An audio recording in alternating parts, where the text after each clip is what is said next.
Assalamualaikum warahmatullahi wabarakatuh. Perkenalkan, kami dari kelompok 4, kelas Sistem Informasi F angkatan 2024. Nah, di sini kami akan mempresentasikan atau menjelaskan terkait materi. Materi yang pertama yaitu Internet Protocol atau IP Address. Materi yang kedua yaitu Dynamic Host Configurational Protocol atau DHCP.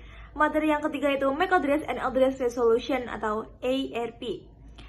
Nah, sebelum memulai materi-materi yang telah kami tersebut, kami akan memperkenalkan diri terlebih dahulu. Yaitu perkenalkan dengan saya Rina Revani dengan NIM 24051214 dan akan dilanjutkan oleh rekan saya. Perkenalkan, nama saya Adinda Sesabila Putri dengan NIM 2405121418 dari kelas Sistem Informasi 2024 F. Perkenalkan, nama saya Ahmad Nurillah, 3 digit NIM terakhir 187 dari kelas SIF 2024. Perkenalkan, nama saya Muhammad Raditya Arya Putra, saya dari kelas F, NIM terakhir 206. Perkenalkan, saya Haikal Ahmad Elsaman, NIM 207, kelas SIF 2024. Baik, di sini saya akan memulai materi yang pertama, yaitu membahas mengenai Internet Protocol atau IP Address. Nah, apa itu IP address? IP address adalah sebuah deretan angka biner yang digunakan sebagai alamat unik setiap perangkat yang terhubung ke jaringan internet maupun ke jaringan lokal. Nah, alamat ini juga berfungsi sebagai apa? Sebagai identitas perangkat sehingga memungkinkan perangkat untuk saling berkomunikasi dalam jaringan.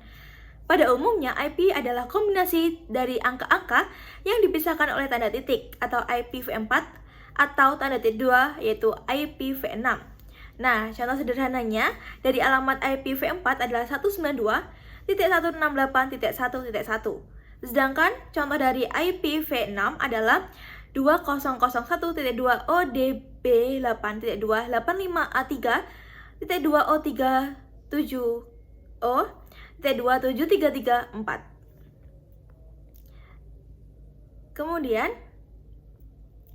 ada fungsi IP address. Apa aja fungsi dari IP address itu? Yaitu yang pertama adalah identitas atau identifikasi host atau perangkat. Nah, IP address ini memungkinkan jaringan untuk mengenali perangkat yang terhubung seperti komputer, smartphone, maupun printer. Yang kedua adalah mengelola jaringan. Nah, IP address ini juga memfasilitasi administrasi jaringan dengan memungkinkan pengaturan akses dan pemantauan perangkat yang terhubung. Yang ketiga yaitu alamat pengiriman data. Nah, IP address ini juga memudahkan pengiriman data antar perangkat di dalam jaringan. Setiap paket data yang dikirim akan diarahkan ke alamat IP tertentu sebagai tujuan. Dan yang terakhir yaitu pelacakan lokasi. Dengan IP address ini, kita juga dapat melacak lokasi geografis perangkat meskipun tingkat akurasinya bervariasi. Kemudian ada cara kerja IP address. Nah, untuk memahami cara kerja IP address, kita perlu mengetahui bahwa setiap kali perangkat terhubung ke jaringan internet, alamat IP tersebut akan diberikan pada perangkat tersebut. Proses ini bisa terjadi melalui dua cara, yaitu cara statik maupun cara dinamis. Yang pertama yaitu cara statik. Cara statik yaitu alamat IP yang dikonfigurasi secara manual sehingga alamatnya tetap dan tidak akan berubah. Biasanya digunakan untuk server atau perangkat yang membutuhkan koneksi yang stabil. Kemudian yang kedua yaitu dinamis, yaitu alamat IP yang dikonfigurasi otomatis menggunakan DHCP sehingga alamatnya berubah-ubah setiap kali perangkat terhubung ke jaringan. Kemudian, ketika perangkat ingin mengirimkan data ke perangkat lain, IP address ini juga berperan sebagai alamat tujuan. Data tersebut dipecah menjadi paket-paket kecil yang dikirim melalui jaringan dan kemudian disusun kembali oleh perangkat penerima berdasarkan alamat IP yang dituju. Selanjutnya akan dijelaskan oleh rekan saya. Jenis-jenis IP address. Jenis IP address ini terbagi menjadi dua, yaitu jenis IP address berdasarkan versinya dan jenis IP address berdasarkan hak aksesnya. Yang pertama kita bahas yaitu jenis IP address berdasarkan versinya dulu. Jenis IP address berdasarkan versinya ini ada IP versi 4 dan IP versi 6. IP versi 4 adalah IP yang menggunakan format angka biner 32 bit dan merupakan jenis IP yang paling umum digunakan.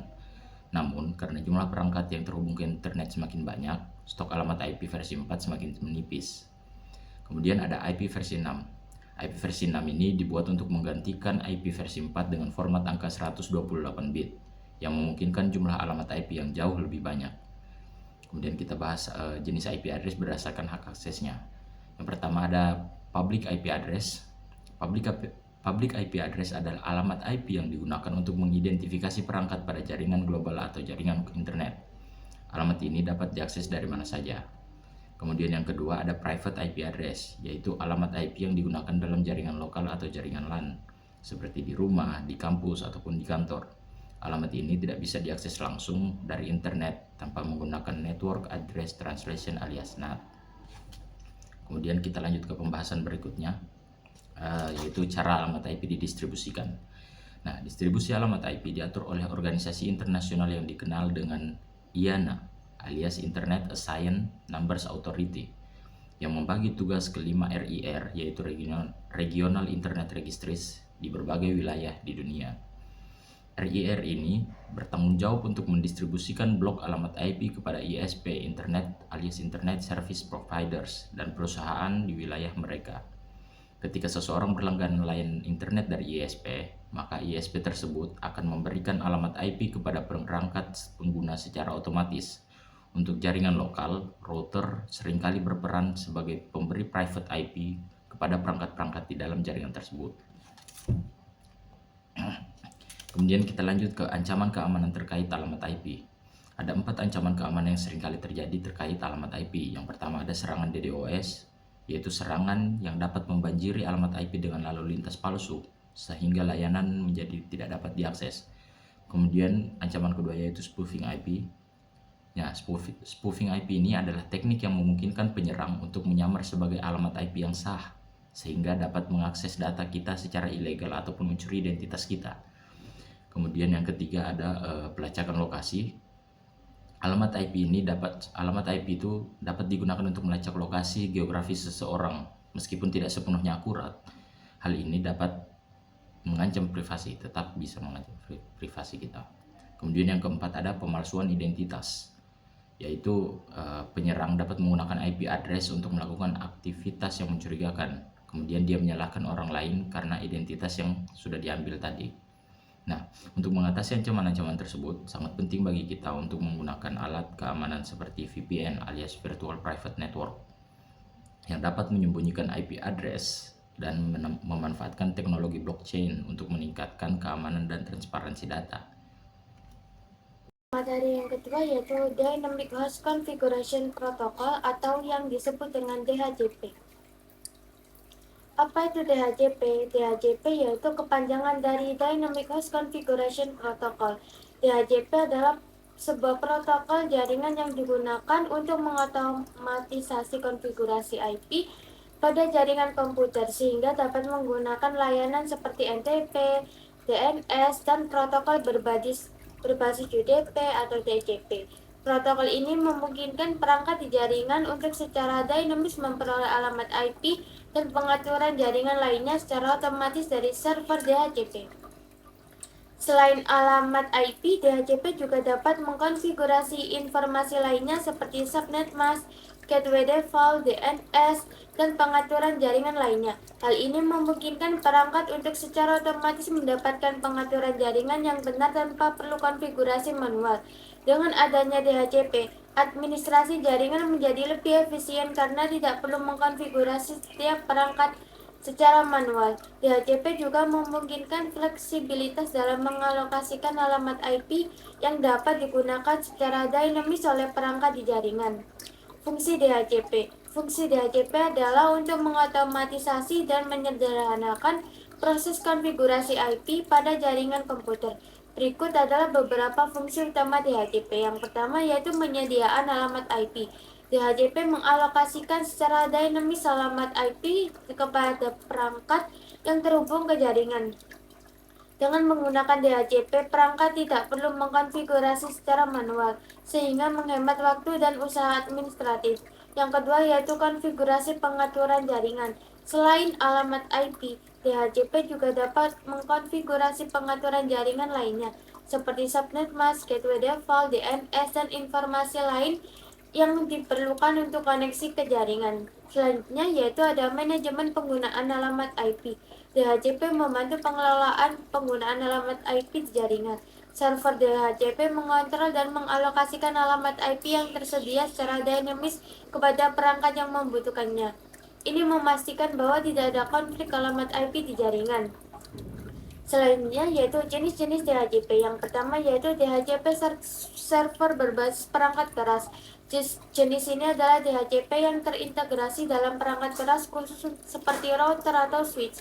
Perangkat keras ini secara khusus dirancang untuk menjadi server DHCP dan menyediakan fungsi DHCP secara langsung. Yang kedua yaitu DHCP server berbasis perangkat lunak software.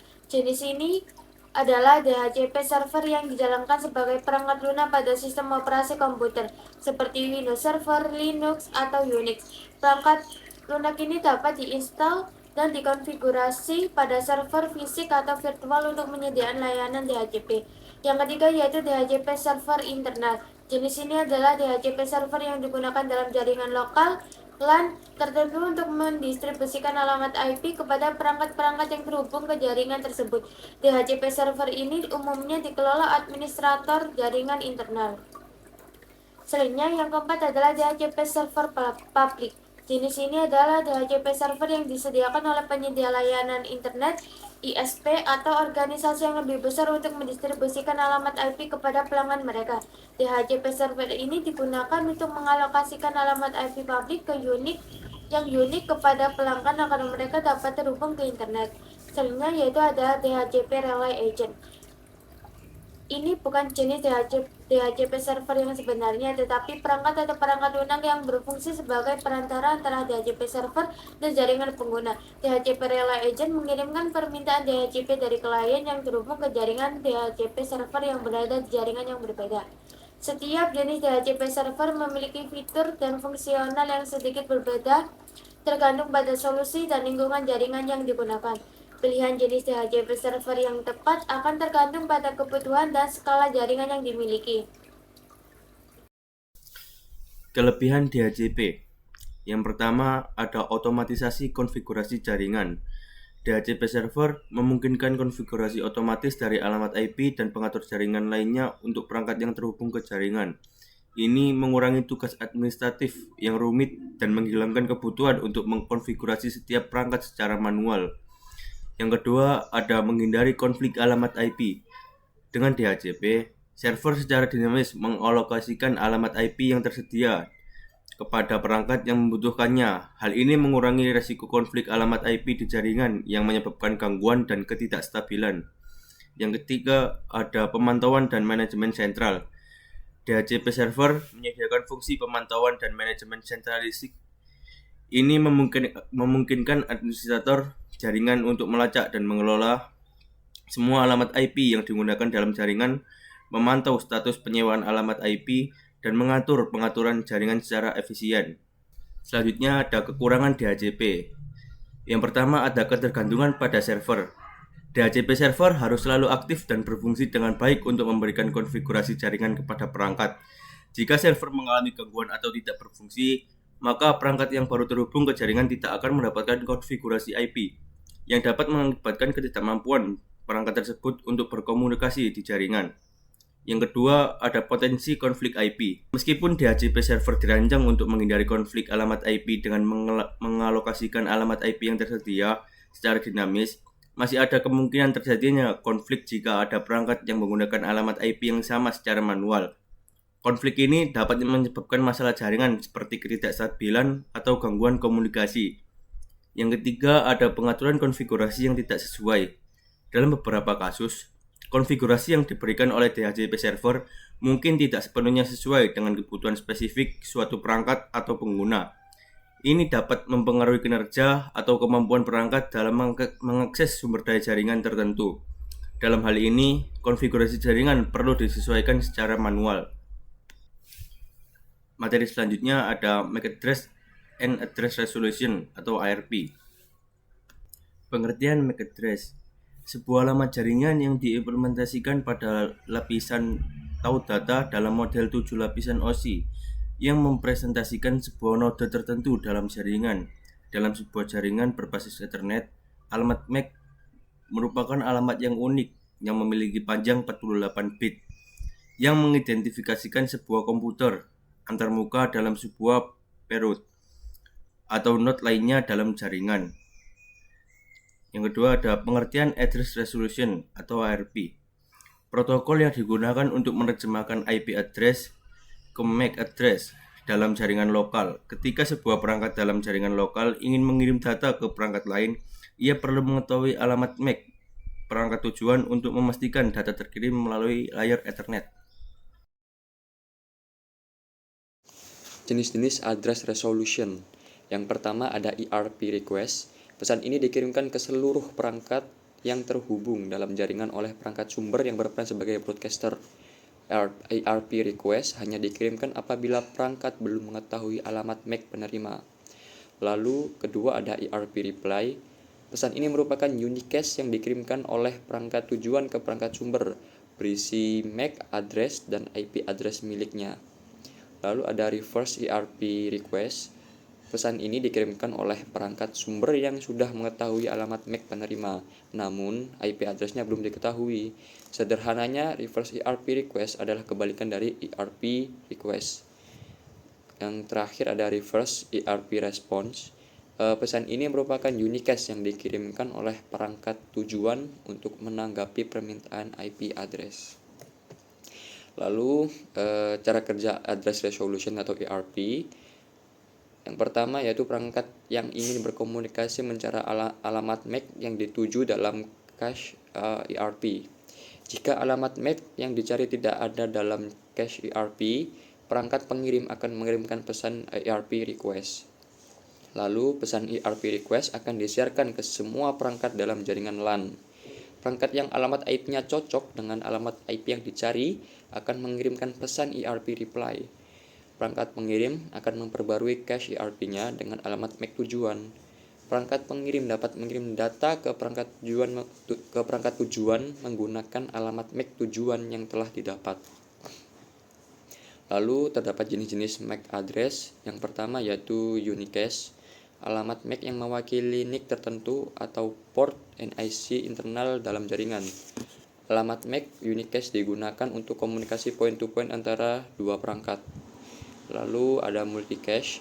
Multicache ini adalah alamat MAC yang mewakili sekelompok perangkat atau NIC di layer 2. Alamat MAC multicache digunakan untuk komunikasi ke sekelompok perangkat.